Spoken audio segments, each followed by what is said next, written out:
এই ভিডিওটিতে আমরা পাওয়ার পয়েন্টের একটি ট্রিক শেয়ার করব।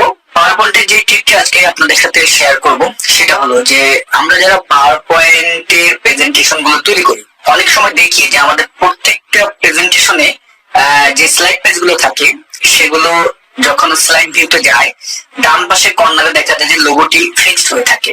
তা আমরা আমাদের যে লোগোটি থাকবে সেই লোগোটিকে কিভাবে আমরা পাওয়ার পয়েন্টের স্লাইডের ভিতরে একেবারে লক করে রাখবো সেটা আজকে এই ভিডিওটিতে আমরা শিখবো।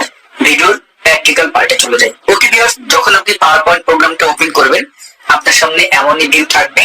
তখন আমরা যেহেতু একটা স্লাইড পেজ নিয়ে করি, পরবর্তীতে আমরা এটা দেখতে পাবো।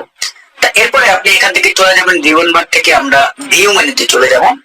ভিউ মেনুতে গেলে ঠিক নিচে একটু ডান পাশে যাবেন, এখানে দেখবেন যে মাস্টার ভিউস।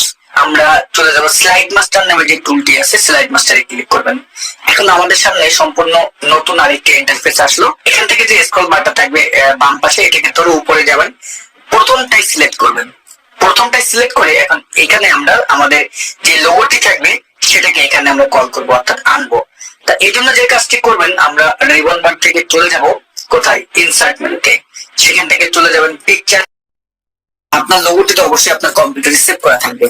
আমি আমার লোগোটি নিয়ে আসতেছি, যেখানে সেভ করা আছে অবশ্যই আপনার লোকেশনে রাখবেন, আমি নির্দিষ্ট লোকেশনে। এটা হলো আমার লোগো।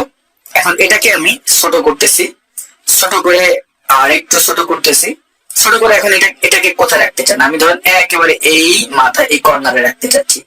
এইভাবে ধরেন আপনি সুন্দরভাবে এখানে রেখে দিলেন। এখন এখানে রেখে আমরা বাম পাশে দেখবো স্লাইড মাস্টার যেই ট্যাবটি আছে, এই ট্যাবে ক্লিক করবেন। এখান থেকে জাস্ট ক্লোজ মাস্টার ভিউ এটাই ক্লিক করবেন।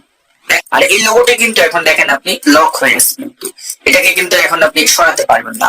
এবং মজার একটি বিষয় হলো, এখন আপনি যতই নতুন পেজ নেন না কেন, আমি যতই নতুন স্লাইড নিই, দেখেন আমি নিউ স্লাইড নিচ্ছি, এখানে আমি অলরেডি 5টি নিউ স্লাইড নিয়ে নিলাম এবং প্রত্যেকটা স্লাইডেই কিন্তু আমার লোগোটি কি হয়ে আছে, ফিক্স হয়ে আছে।